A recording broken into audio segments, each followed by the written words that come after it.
Yesu ashimwe cyane bene data kuri uyu munsi wa 26 w'ibihe byiza byo gusenga no kuba imbere y'Uwiteka. Munyemerere twongere dusengane twinginga Imana nubwo eh, ari amasaha navuga aba atoroshye, ariko aho tugiriwe ubuntu bwo kwegera Imana reka dusenge. Hanyuma nanone sinakwiyumanganya ngo ndeke kubagezaho aya magambo y'Imana, reka dusenge tuyaganire. Mwami Imana data wa twese, habwa icyubahiro kuko ari wowe utegeka ko bucya bugacya, wategeka kubwira bukira.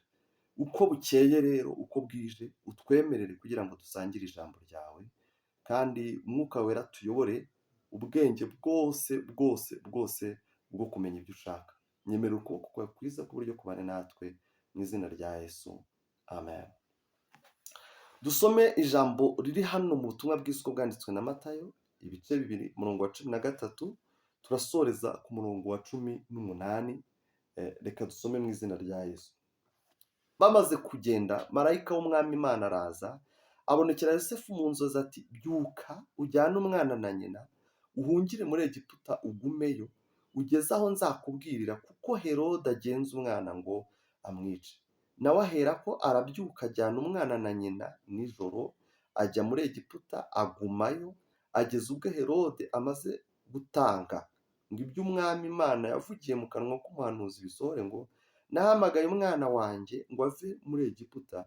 Herode abonye ko yatengushywe n'aba banyabwenge ararakara cyane, aratuma ngo bice abana b'abahungu bose bari i Betelehemu no mu misozi yose iri bugufi bwaho, bumaze imyaka 2 n'abatarayimara, nk'uko yagereranyije igihe yasobanuriwe n'abo banyabwenge. Nibwo ibyavuzwe n'umuhanuzi Yeremiya byasohoye ngo, induru yumvikaniye i Rama yo kurira no kuboroga kwinshi, Rasheli aririra abana be, yanga guhozwa kuko batakiriho. Imana yacu itugirire neza cyane. Aya ni amagambo akomeye yo mu butumwa bwiza, ngira ngo ndetse tuyasomere rimwe, dusoreze ku murongo wa 23 umurongo wa 19. Herode amaze gupfa, marayika w'umwami Imana araza abonekera Yosefu mu nzozi ari muri Egiputa ati, byuka usubize umwana na nyina mu gihugu cya Isiraheli, kuko abashakaga kumwica bapfuye. Arabyuka ajyana umwana na nyina asubira mu gihugu cya Isiraheli. Ariko yumvise yuko Arikelayo yimye i Yudaya ahase Herode, atinya kujyayo. Abwirizwa n'Imana mu nzozi ajya mu gihugu cy'i Galilaya, atura mu mudugudu witwa i Nazareti, ngo ibyavuzwe n'abahanuzi bisohore ngo, azitwa Umunazareti. Imana yacu itugirire neza cyane. Aya ni amagambo y'Imana ari mu butumwa bwiza. Mbibutse yuko ahangaha dusomye Yosefu na Mariya bari bamaze kugera mu rugo, kandi ko aba bari bamaze kugenda ari b'abanyabwenge bari baje kuramya Yesu. Inyenyeri bayibonye se yavutse, afite urugendo, baraza bafata umwanya wo gukora uwo murimo wo gushyigikira ubwami bw'Imana. Imana yacu itugirire neza cyane kandi bigenda neza. Ariko ngo babuzwa n'Imana mu nzozi, uretse no kuba bari bafite ubwenge busanzwe, ubwenge bw'isi, ubumenyi bwari bwabahesheje kumenya iryo banga, ariko bari bafite no kubaha mu mitima yabo ukuntu, ku buryo n'inzozi bazumvaga. Ngo baburizwa n'Imana mu nzozi gusubira kwa Herode, baca indi nzira. Imana yacu itugirire neza cyane. Twabonye umwanya wo kubaganira nk'abantu nabo bahishuriwe ko Yesu yavutse, ndetse bagafata n'urugendo rwo kuza kumureba. Ariko nanone twongeye kubagarukaho tureba ese nyuma y'uko bavuye aho ngaho byagenze bite. Bakimara kugenda rero nibwo Imana nyir'ijuru n'isi yasanze Yosefu mu nzozi. Amayerekwa yose Yosefu yagize ayahishuriwe n'Imana yayagize mu nzozi. Ntabwo ari byiza burya gusuzugura inzozi. Ngo byuka ujyane umwana na nyina uhungire ugumeyo ugeze aho nzakubwirira, ko Herode wagenze umwana kugira ngo agire gute, amwice.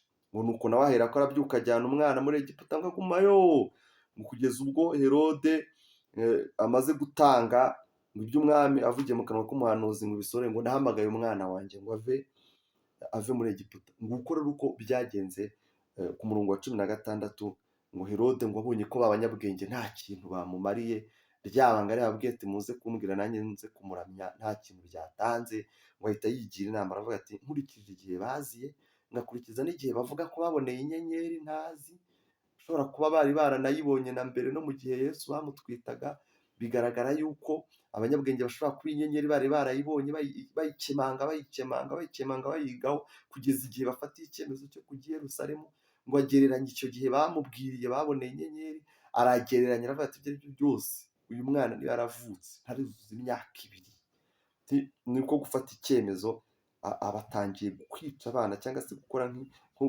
bashaka gutsemba abana b'abahungu bose bari i Betelehemu, ngo bamaze imyaka ibiri n'abatarayimara, mbese abana bose bamaze imyaka ibiri. Ngo nuko ibyavuzwe n'umuhanuzi bisohore muri Yeremiya ngo induru yumvikaniye i Rama yo kurira k'uyu mudamu witwa Rasheli, ngo yanga guhozwa, ngo yari yahuye n'ingorane zo kubyara abana, ngo ariko ngo banga gukura, ngo baguma bagaragara nk'abana bakiri batoya kandi barakuze. Nuko muri uku kumaraho abana rero bose b'abahungu batarengeje imyaka ibiri n'aba Rasheli bagenderamo, amarira rero aba amarira. Imana yacu itugirire neza cyane. Ariko Herode aza gupfa kuko n'ubundi niyo yari gahunda y'urugendo rwa Yosefu, ngo nuko marayika w'umwami Imana arongera abonekera Yosefu mu nzozi arambwira ati byuka usubize umwana na nyina mu gihugu cya Isirayeli kuko abashakaga kumwica bapfuye. Ngo arabyuka ajyana umwana, ngo nuko yigira n'inama yo kwisubirira i Nazareti kubera ko yatinye kujya i Betelehemu cyangwa se gusubira aho yari yaravukiye.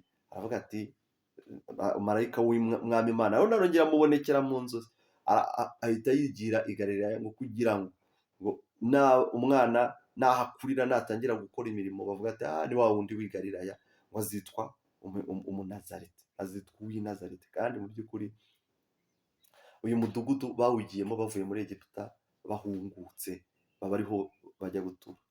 Nakomeje kubabwira ko Yosefu yari umukire, n'ubu ndacyabisubiramo, ntabwo ari umuntu wese uburyo ugira ubushobozi bwo guhunga, kandi buriya minisiteri ya Yesu yayabonye n'abaterankunga, iriya zahabu n'ariya mavuta ndetse n'ibihumura neza yari imari yashoboraga gutunga Yosefu n'umudamu we Mariya ndetse n'abantu bose bari mu rugo rwabo hariya muri Egiputa, kuko bari babonye inkunga. Nshatse navuga ngo bari babonye inkunga y'Imana, izina ry'Uwiteka nirishimwe. Hari abantu rero babona ubwami bakabushyigikira, nk'abari abanyabwenge bari bakoze igikorwa cy'ingenzi. Urabona ko bigaragara ko byabafashije kujya muri Egiputa, barongera baranagaruka kandi ntibanatura aho bari basanzwe batuye, bajya kwiturira ahandi. Bigaragara ko uyu mugabo yari afite ubushobozi. Imana yacu itugirire neza kandi Imana yacu idufashe. Wakwibaza uti ese ubu aya magambo turayakuramo iki muri ibihe bya Noheli, ko ejo ari Noheli, ko ari umunsi mukuru ukomeye mu bakristo, kwibuka ko Yesu yaje mu isi afite umubiri w'umuntu, ko ari umunsi mukuru ukomeye. Bitubwiye iki? Bivuze iki? Imana yacu itugirire neza cyane. Muri iki gitondo biratubwira iki? Ubu Uwiteka arimo kuvugana natwe iki? Imana yacu itugirire neza cyane. Byuka ujyane umwana na nyina uhungire muri Egiputa, ugumeyo ugeze aho nzakubwira ko Herode agenza umwana agire gute amwica. Harimo ijambo rikomeye cyane ryitwa guhunga, ngira ngo twiteho kandi turikuremo gusobanukirwa. Kwari uguhunga ko mu buryo bw'umubiri, guhungisha umubiri. Uyu munsi se twebwe turahunga gute cyangwa se turahungisha iki?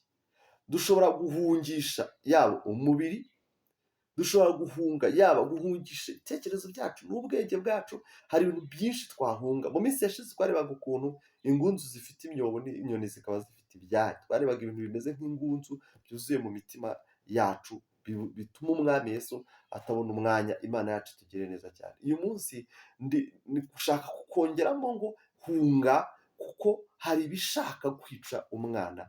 Imana yacu itugire neza cyane. Buriya uyu mwana nubwo yagaragaraga nk'umwana mu gihe bamureraga, ariko yari n'Imana. Imana yacu itugirire neza cyane. Ndashaka rero kukubwira ngo muri wowe hari ikirimo, hari ijambo maze kumva, hari ikimaze kugeraho. Ariko n'ubundi ni hahandi, nudahunga amafilime y'urukozasoni, hari ibihiga ubwo bugingo wakiriye kugira ngo bibuhitane. Imana yacu itugirire neza cyane. Hari ibihiga ubugingo wakiriye kugira ngo bibuhitane. Nudahunga ayo mafilime y'urukozasoni, n'ubundi bizajya gute? Bizaguhitana. Kandi ugomba guhungisha umubiri, umubiri ugakira n'ibitekerezo bikagira gute? Bigakira. Ni ukubihunga.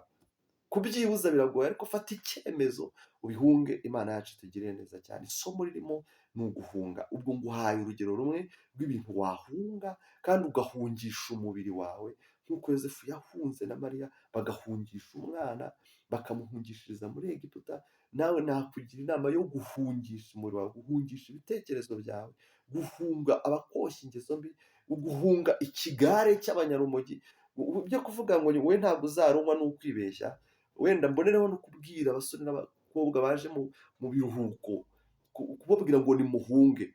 Hunga ako kabyiniro, kubera ko nuramuka ukagiyemo noneho kakajyamo na rwihishwa, biribuze kukubera ibintu bibi. Imana yacu itugirire neza cyane. Hunga kuko hari ibihiga ikikurimo kugira ngo bagihitane.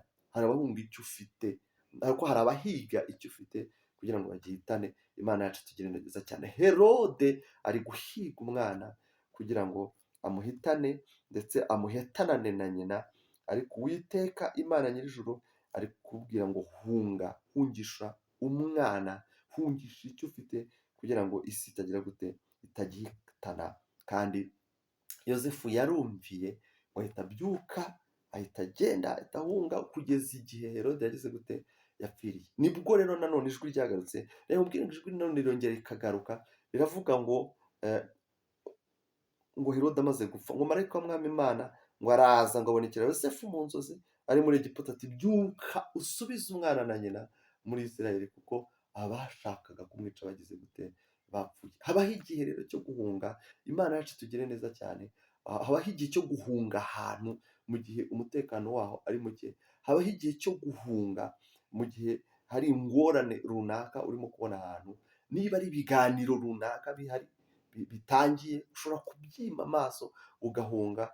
Ibyo biganiro bimeze gutyo byaza guhosha, ukongera ukagaruka. Imana yacu itugire neza cyane. Buriya kugira ngo umwana abashe kubaho, cyangwa se kugira ngo iby'ubugingo buhoraho wakiriye ubashe kubigumana, ubimarane igihe kirekire, ni ukuba wibitsemo iyi tekinike yitwa guhunga ibintu bidafite umumaro, kuva mu nzira, kubererekera intonganya. Niba ubona abantu benda bafite intonganya kandi ukabona ushaka kuzigwamo, niba hari ibishobora kukurakaza, ukaba ushobora kugira umujinya bya hato na hato, kurusha uko ushoboye kose. Imana yacu itugirire neza cyane. Uhunge, hanyuma nubona bihosheje, kuko bijya bihosha, wongere ugire gute, wongere ugaruke.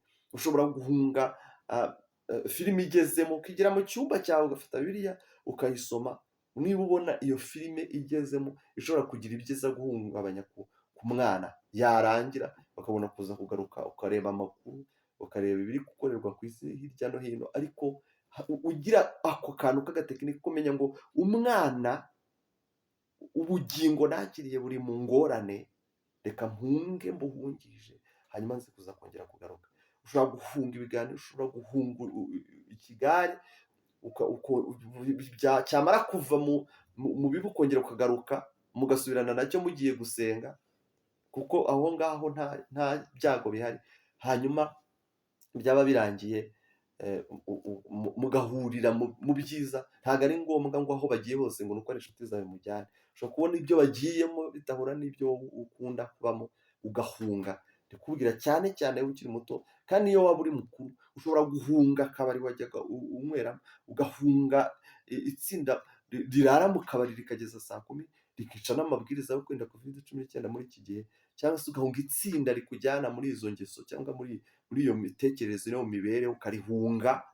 Ariko noneho ryaba rigiye gutabara umuvandimwe wagize ibyago, baba batagiye muri ibyo ngibyo, ukagaruka mugakomezanya ko aho ngaho haba hari amahoro, nta kibazo kiba gihari. Ntabwo ari ukugutandukanya n'abantu musanzwe, ntabwo ari ukugukuraho inshuti ngo bareke kuba abavandimwe bawe, bareke kuba abantu bawe. Ariko mu gihe ubona bashoye bagiye mu bintu bishobora guhitana umwana, bishobora guhitana ubugingo bwawe, hunga.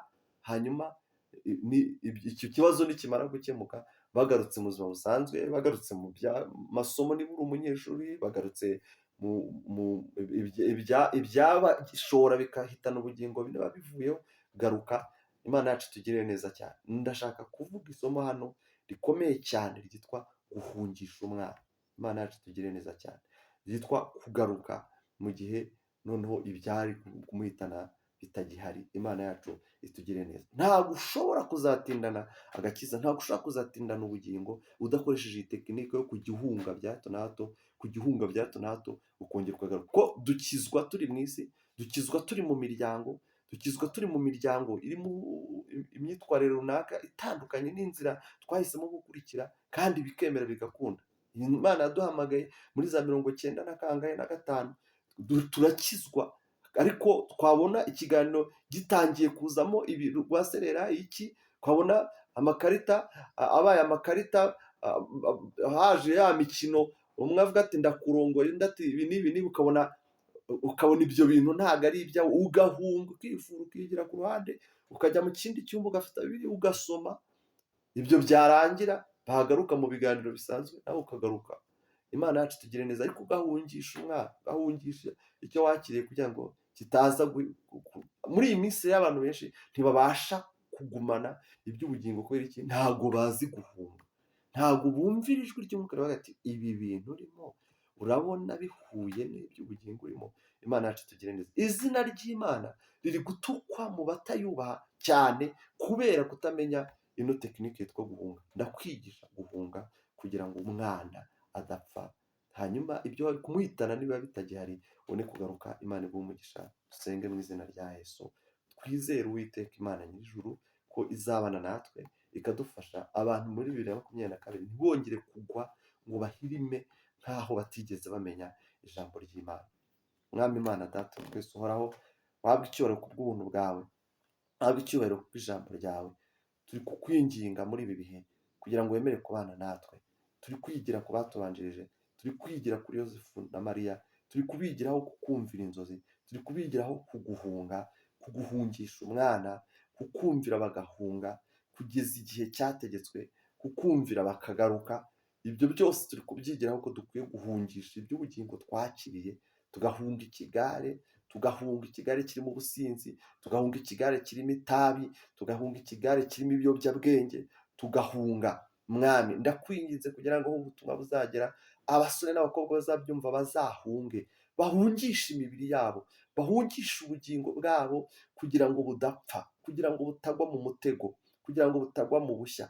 Ntabwo ari ugutandukana n'inshuti zabo kuko baracyari kumwe nabo mu isi, nta nubwo bazaba aho batari, ariko bashobora kubaho badafatikanyije nabo ibibi byabo, aho kugira ngo babahindure ab'isi, ahubwo bo bakabahindura bajya mu ijuru, bagahindura ubugingo bwabo, bakagenda babahindura buhoro buhoro, babinjiza mu bihe byo gusenga, babavana mu businzi babinjiza mu masengesho. Mwami ndakwinginze kugira ngo ijambo ryawe rigire imbaraga mu bugingo bw'abantu benshi, mu bugingo bw'abantu bazabyumva. Ndakwinginze kandi kugira ngo igisubizo muri umwaka wa 2022, turacyakwinginga, abantu benshi cyane baraguye, byagaragaye ko ijambo ryakamutse mu bantu vuba cyane, ariko uyu mwaka wa 2022 ndakwinginze kugira ngo ijambo ryawe rizafata abantu bakomere, be gusubira inyuma.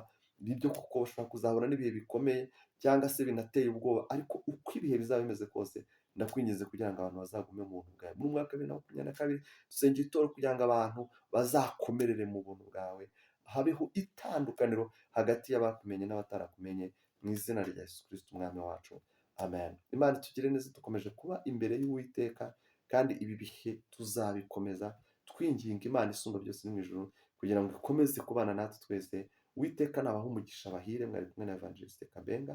Mugire ibihe byiza aho muri hose, mu izina rya Yesu Kristo umwami wacu, amen.